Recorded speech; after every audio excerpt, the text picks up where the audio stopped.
इस कहानी की शुरुआत होती है वेस्ली नाम के एक छोटे बच्चे से, जिसके दादाजी उसे स्नाइपर राइफल चलाने की ट्रेनिंग दे रहे थे। इस वक्त वो रशिया के ठंडे इलाके में मौजूद थे, जहां वेस्ली के दादा ने एक जगह अपने घोड़े को बांध दिया ताकि कोई भेड़िया उसका शिकार करने आए और वेस्ली अपने निशाने से उसे मार गिराए। मगर जब वक्त आया तो वेस्ली काफी घबरा गया और उसका निशाना बिल्कुल चूक गया। उसकी इस गलती की वजह से उनका घोड़ा मारा गया। इसके बाद हम पहुंचते हैं साल 1942 में, जब दूसरा विश्व युद्ध शुरू होने वाला था। अब वेस्ली बड़ा हो चुका था और अब वो रशियन फौज में शामिल होकर अपने साथियों के साथ नाजी जर्मन फौज का सामना करने जा रहा था। रशियन फौज एक ट्रेन के जरिए जर्मन के शहर जा रही थी। वहीं दूसरी ओर जर्मन फौज ने हिटलर के नेतृत्व में पूरे यूरोप पर कब्जा जमा लिया था। उन्होंने यूरोप के सारे तेल के कुएं कब्जा लिए थे। अब उनका अगला मिशन था रूस पर चढ़ाई करना, लेकिन उनकी सबसे बड़ी मुसीबत थी स्टालिनग्राड शहर। जर्मन फौज को सबसे पहले इस शहर में घुसकर इस पर कब्जा करना होगा। इधर रशिया के फौजी भी जल्द ही स्टालिनग्राड शहर में पहुंच गए। तब रशियन कमांडर्स ने फौजियों को हुक्म दिया कि अगर किसी ने भी अपना फर्ज छोड़कर युद्ध से भागने की कोशिश की तो उनके साथी ही उन्हें मार डालेंगे। अगर मौत से बचना है तो उसका एक ही तरीका है कि जर्मन फौज को यहाँ से खदेड़ना। इसके बाद रशियन ऑफिसर्स ने फौजियों को कश्तियों में बिठाकर दूसरी तरफ रवाना किया। उस पार जर्मन फौजी मौजूद थे और रशियंस उनका मुकाबला करने जा रहे थे। तभी उनकी नजर नदी में पड़ी, जो उनके साथी फौजियों की लाशों से भरी हुई थी। ये देखकर वो सब बुरी तरह से सहम गए। फिर जैसे ही वो किनारे तक पहुंचने वाले थे तो जर्मन प्लेन ने उन पर बॉम्ब और गोलियों से धुआंधार हमला कर दिया। अब जर्मन प्लेन ने काफी फौजियों को मार डाला और रशियंस की काफी कश्तियां डूब गईं, लेकिन खुशकिस्मती से वेस्ली नदी पार करके किनारे तक आ पहुंचा। इसके बाद कुछ और कश्तियां भी किनारे तक आने में कामयाब रहीं और अब वहां पहुंचकर अफसरों ने फौजियों को हथियार दिए, मगर प्लेन्स के हमले की वजह से उनके हथियार कम पड़ चुके थे। इसलिए ऑफिसर्स ने हुक्म दिया कि 2 फौजी एक ही हथियार इस्तेमाल करेंगे। उन्होंने फौजियों को जर्मन सिपाहियों को मारकर उनके हथियार छीनने को कहा। इधर वेस्ली को सिर्फ गोलियां ही मिली थी और उसके साथी को बंदूक मिल गई। अब उसे हथियार पाने के लिए किसी जर्मन सिपाही को मारना होगा। फिर जैसे ही ऑफिसर ने हमले का इशारा किया तो रशियन फौजियों ने जर्मन पर हमला बोल दिया। जर्मन ने बदले में बॉम्ब से हमला किया, जिससे इनको काफी नुकसान पहुंचा। अब इसी बीच वेस्ली के दोस्त की मौत हो गई तो वेस्ली ने उसकी बंदूक लेने की कोशिश की, लेकिन तभी एक और फौजी ने उसको धक्का देकर उसका हथियार छीन लिया। इसी दौरान जर्मन फौज रशियंस पर भारी पड़ रही थी, इसलिए उन्होंने अपनी जान बचाकर वहां से भागने का फैसला किया। मगर वापस मुड़ते ही उनके ऑफिसर्स ने उन पर गोलियां चला दी, क्योंकि वो युद्ध छोड़कर भाग आए थे। आखिरकार युद्ध खत्म होने के बाद जर्मन फौज ने स्टालिनग्राड शहर पर कब्जा कर लिया और अब पूरा शहर रशियन फौजियों की लाशों से भरा हुआ था। चील कौवे उन्हें नोच नोच कर खा रहे थे। तभी वहाँ एक गाड़ी बड़ी तेजी से आई तो जर्मन फौजियों ने इस पर हमला कर दिया, जिससे वो गाड़ी पलट गई और एक रशियन आदमी वहाँ से बाहर निकला। उसका नाम डेनिलोव था और वो रशियन फौजियों को अखबार पहुंचाने का काम करता था। इससे पहले कि वो जर्मन फौजी से पकड़ते, वो तुरंत जाकर रशियंस की लाशों में छुप गया ताकि सबको लगे कि वो भी मर चुका है। जब जर्मन फौजी उसे ढूंढते हुए आए तो वो सभी लाशों पर अंधाधुंध गोलियां चलाने लगे ताकि कोई भी गलती से जिंदा न बच जाए। खुशकिस्मती से डेनिलोव को एक भी गोली नहीं लगी, मगर लाशों की भयंकर बदबू की वजह से उसे उल्टी आ गई। अब डेनिलोव लेट कर आगे बढ़ रहा था, लेकिन तभी उसकी नजर सामने खड़े एक जर्मन ऑफिसर पर पड़ी, जो उस वक्त नहा रहा था। और अब उसने लाशों में से एक बंदूक उठाई और उसे मारने का फैसला किया। और तभी अचानक लाशों में से एक जिंदा आदमी निकला, जो कोई और नहीं बल्कि वेस्ली ही था। उसने डेनिलोव को ऑफिसर पर गोली चलाने से रोका, क्योंकि अगर उसने अभी गोली चलाई तो जर्मन फौज गोली की आवाज सुनकर वापस यहाँ आ जाएगी। वेस्ली ने उसे एक मिसाइल गिरने का इंतजार करने को कहा, ताकि धमाके की आवाज में किसी को गोली की आवाज सुनाई ही न दे। साथ ही वेस्ली ने उसे बंदूक में डालने के लिए काफी गोलियां भी दी, मगर अब डेनिलोव को बंदूक चलाने से डर लग रहा था कि कहीं जर्मन फौजी गोली की आवाज न सुन लें। इसलिए उसने अपनी बंदूक वेस्ली को देकर जर्मन ऑफिसर को मारने को कहा। वेस्ली ने अब बंदूक तो ले ली, लेकिन तभी उसे एक गाड़ी आती हुई दिखाई दी, जिसमें उस ऑफिसर की सुरक्षा के लिए और फौजी आए थे। खैर, वेस्ली ने अब मिसाइल गिरने का इंतजार किया और जैसे ही मिसाइल गिरा तो उसने कमांडर पर गोली चलाकर उसे मार डाला और किसी को भी गोली की आवाज सुनाई ही नहीं दी। और इसी तरह उसने एक अगले धमाके की आड़ में एक और फौजी को मार डाला। लेकिन तभी एक फौजी ने वेस्ली को देख लिया तो उसने गिरते हुए उसकी तरफ एक बॉम्ब फेंक दिया, लेकिन वेस्ली ने उससे पहले ही उस पर गोली चलाकर उसे मार डाला। अब वहाँ एक आखिरी फौजी बचा था तो वो बाकियों को खबर करने के लिए दौड़ा, मगर वेस्ली ने खड़े होकर बिना चूके उसे भी मार डाला।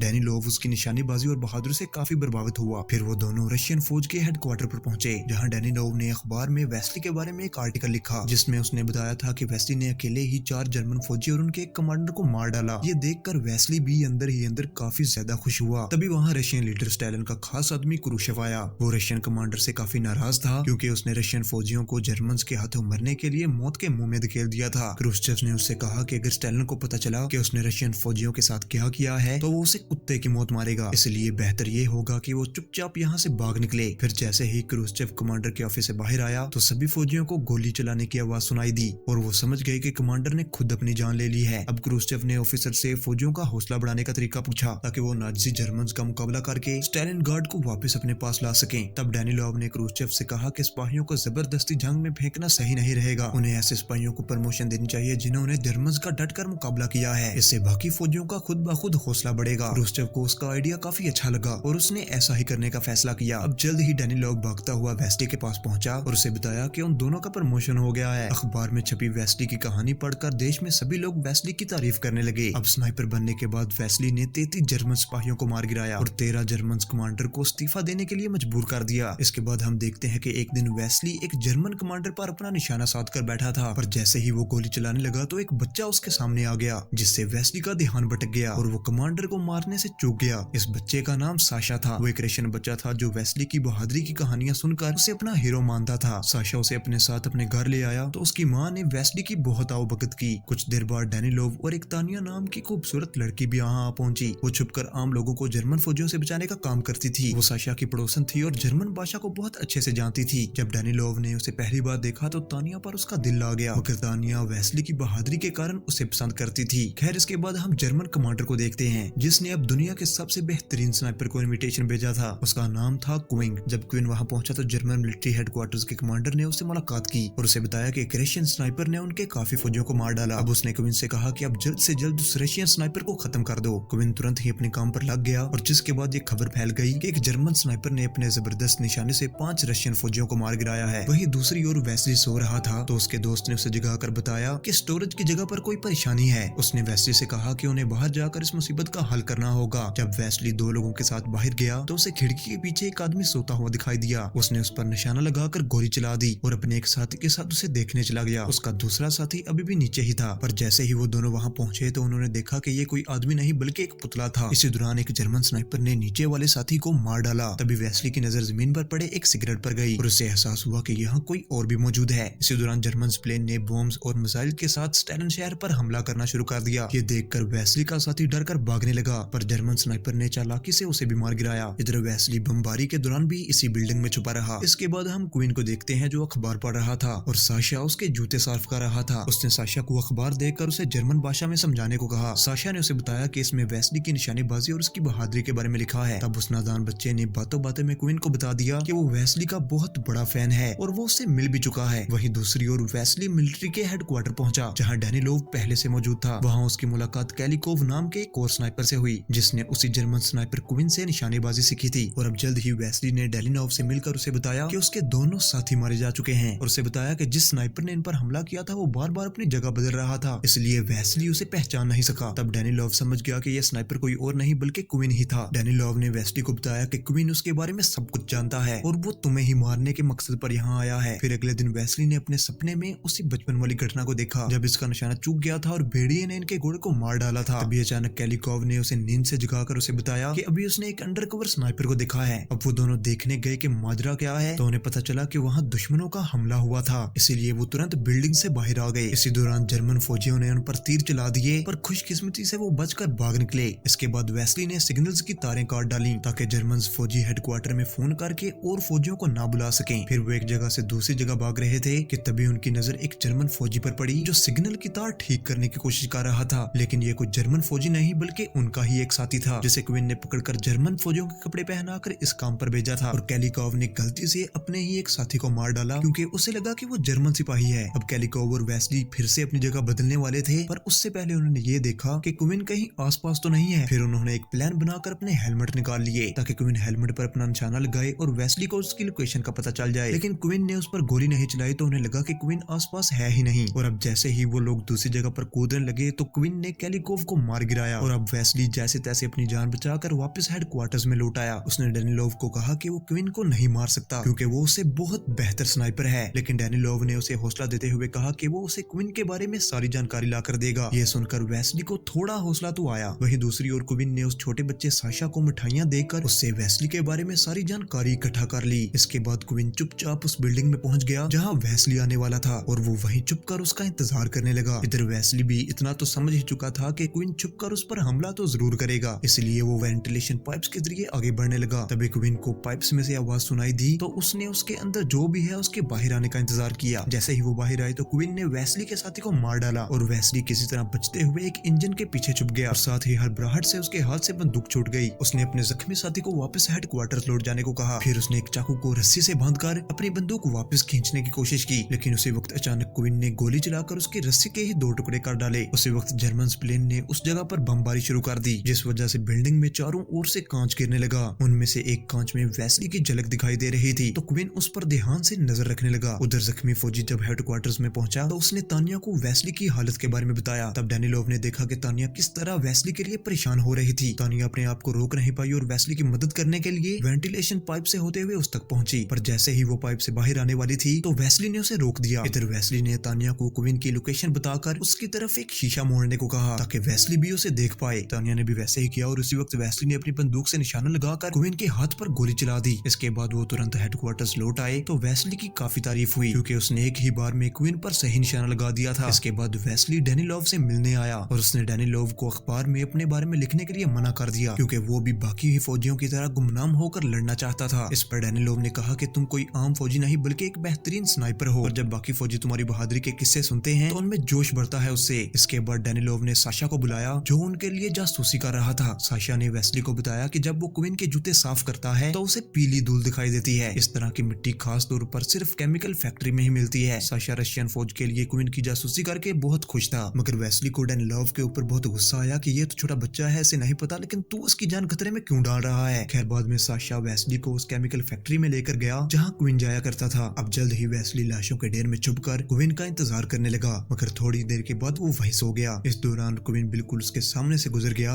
मगर वेस्ली क्या करता, वो तो सो रहा था। वहीं दूसरी ओर जर्मन फौज ने शहर पर हमला बोल दिया था और एक जर्मन फौजी मर चुके फौजियों के पर्स चुरा रहा था। तो अचानक क्विन की नजर लाशों में पड़े वेस्ली पर पड़ी। उसने वेस्ली पर गोली चलाने की कोशिश की, लेकिन वो सिपाही उसके निशाने के बीच आ गया। बाद में जर्मन फौज ने उस चोर को पकड़ लिया। फिर चोर के पास वेस्ली का पर्स मिला था, जिसका मतलब ये था कि वो पहले ही मर चुका है। जिसके बाद अब क्विन के यहाँ रहने का कोई मकसद नहीं था, तो कमांडर ने उसे अपने बैग पैक करने को कहा। वहीं दूसरी ओर जब रशियन कमांडर को वेस्ली की मौत की खबर मिली तो वो खिला उठा, पर तभी डैनिलोव ने वहां आकर उसे समझाया कि वेस्ली अभी जिंदा है। तो कमांडर ने उसे कहा कि अगर फौज तक वेस्ली की झूठी मौत की खबर भी पहुंच गई तो उनकी हिम्मत बिल्कुल टूट जाएगी। इसलिए कमांडर ने डैनिलोव को अखबार में वेस्ली की तस्वीर छुपाने का हुक्म दिया। इसके बाद हम देखते हैं कि डैनिलोव ने तानिया से कहा कि वेस्ली अब हेडक्वार्टर्स में वापस नहीं लौटेगा। तो तानिया ने पूछा कि ऐसा क्यों, मगर डैनिलोव ने उसे ये नहीं बताया कि वेस्ली ने ही अपनी मौत की खबर फैलाई है। और जब तानिया ने थोड़ी देर बाद जर्मन रेडियो पर वेस्ली की मौत की खबर सुनी तो वो बहुत ज्यादा परेशान हो गई। वहीं दूसरी ओर जब क्विन साशा से अपने जूते साफ करवाने गया तो साशा वेस्ली की मौत की खबर सुनकर रो रहा था, लेकिन क्विन ने उसे समझाया कि रो मत बच्चे, वो जिंदा है अभी। खैर फिर उसने साशा से कहा कि अभी तुम घर चले जाओ, कल सुबह ट्रेन के टाइम पर आ जाना। और अब कुछ देर बाद ही साशा ने ये ट्रेन वाली खबर डैनिलोव तक पहुंचा दी। फिर अगली सुबह वेस्ली भी ट्रेन स्टेशन पहुंचा तो उसे तानिया दिखाई दी। वेस्ली उसे देखकर चौंक गया और उसे पूछा कि तुम्हें कैसे पता कि मैं यहाँ हूँ। इस पर तानिया ने उसे बताया कि मुझे तो साशा से पता चला। तानिया ने उसे भावुक होकर कहा कि जर्मन रेडियो पर तुम्हारी मौत की खबर चल रही थी, पर मैं जानती थी कि तुम जिंदा हो। इसके बाद वो दोनों एक दूसरे के करीब आ जाते हैं। उधर साशा वेस्ली से मिलने के लिए ट्रेन स्टेशन पहुंचा, पर क्विन पहले से ही उसका इंतजार कर रहा था। क्विन ने पहले ही हिसाब लगा लिया था कि ये बच्चा रशियन जासूस है। कुछ ही पलों में तानिया ने अपनी दूरबीन से इतना खौफनाक मंजर देखा कि उसके रोंगटे ही खड़े हो गए। उसने देखा कि उस मासूम बच्चे की लाश बुरी तरह से एक पाइप से लटक रही थी। वो समझ गए कि क्विन ने ही उसे मारा होगा। अब साशा की मौत से तानिया को गहरा सदमा लगा, मगर वेस्ली ने उससे वादा किया कि वो क्विन को मारकर साशा की मौत का जरूर बदला लेगा। अब इसी दौरान जर्मन फौजी शहर में आ घुसे तो रशियन फौजियों ने साशा की मां को कश्ती में बिठाकर नदी के उस पार चलने को कहा, लेकिन उसकी मां कहने लगी कि वो अपने बेटे के आने से पहले कहीं नहीं जाएगी। तब डैनिलोव ने उसे झूठ कह दिया कि साशा रशिया को धोखा देकर जर्मन फौज में जा मिला है, पर उसने ये नहीं बताया कि साशा की असल में तो मौत हो चुकी है। इसके बाद जब वो लोग भाग रहे थे तो एक मिसाइल सीधा आकर तानिया के पास गिरी और वो बुरी तरह से जख्मी हो गई। तब साशा की मां तानिया को एक कश्ती में ले गई ताकि वो हॉस्पिटल में उसका इलाज करवा सके। और अब उस बेचारी ने अपने मर चुके बेटे के लिए एक नोट छोड़ा कि मैं उस पार जा रही हूँ, बेटा तुम्हें जैसा ही मौका मिले तो मेरे पास आ जाना। अब वहीं दूसरी ओर डैनिलोव वेस्ली के पास पहुंचा जो ट्रेन स्टेशन पर क्विन का इंतजार कर रहा था। डैनिलोव ने उसे खबर दी कि तानिया की मौत हो चुकी है, जिस पर वेस्ली को बहुत दुख हुआ और वो रोने लगा। इसके बाद डैनिलोव ने क्विन को ढूंढने के चक्कर में अपनी जान की बाजी लगा दी ताकि वेस्ली को उसकी लोकेशन का पता चल जाए और वो उसे मार गिराए। अब क्विन को तो लगा उसने वेस्ली को मार दिया है, इसलिए वो उठकर चेक करने लगा, लेकिन तभी उसने देखा कि वेस्ली सामने से उस पर बंदूक ताने खड़ा था।